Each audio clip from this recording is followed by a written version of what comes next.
Maisugin yun talaga yung mga kalaban namin dito mga doy. Inaras talaga yung tao nila yung gold lane. Tapos yung silver pa yung tao namin. Parang poste lang din tao na rin. Tapos gusto nilang umalis na parang walang mahitabo. Ay dili, mayo na. Paulan na lang nga po yung baler dito. Kaya kailangan nating tabangan yung mga doy. Kaya pagkakataon na biya na. Tapos yung hayabutas kaya wala na yung taon siyang shadow. Kaya binaksing ko na yung taon siya. Nag-shadow ka kasi. Tapos wala ka palang boxing. Sos Mariusep.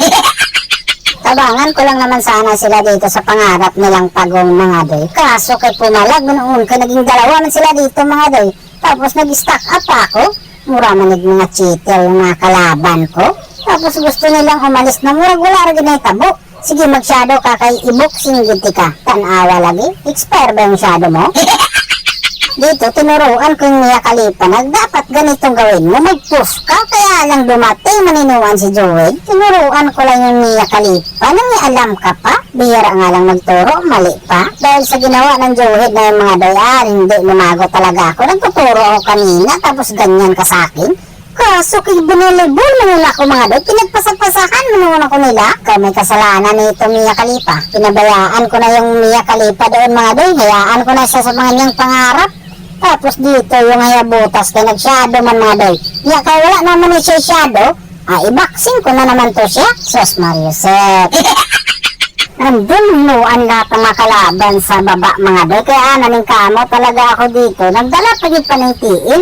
Kaso nandito pala yung taon siyin. Kaso bigla na naman yung taong nawala sa mapa. Nangyari doon? Tinago man siguro sa mapa. Sos Mariusep, kinadali din pala yung taon yung tatlo kong kakampi doon mga doy. Kaya naning kamot ako dito.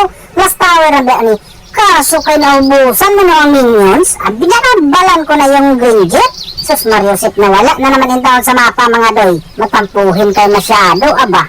Kaya dito habang may mga minions na mapaparating, diretso na naman ako mga doy. Hindi nyo ko kayang pigilan, ako na nagsasabi sa inyo. Sus Mariusep, na unsa man to? Anong nangyari dito kay Silong? Sinalubong talaga yung taon niya ako. Nasalubong ko rin tuloy yung taon siya sa kinumo ko. Kaya yung mga bakukang na lang nila dito, yung kinulata ko, kasi hindi na sila yung taon nagpapakita. So dumating na inuan si Yin, dinala mo na yung anak ko niya sa ibang planeta. Kaya kaya hindi mo niya talaga ako kaya mga doy. Paglabas, igda ko dahil lagi. Nagkangahay, naman dito sa daladala dahil sa ibang planeta. Ganda ng pasok yung tao ng Mia Khalifa dito mga doy. Hindi talaga yung tao nakatingog yung hayabutas. Hindi siya nakapag-shadow tuloy. Pagkaluuyan. Napakainayin kasi yung tao ng kalihukan yung tao niya. Kurog man siguro og kamot.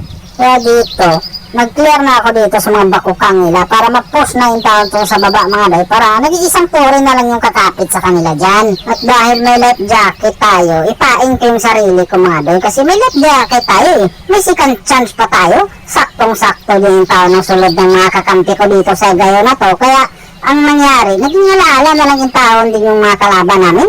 Pasay doon na lang din yung taon-tahan ni Karon.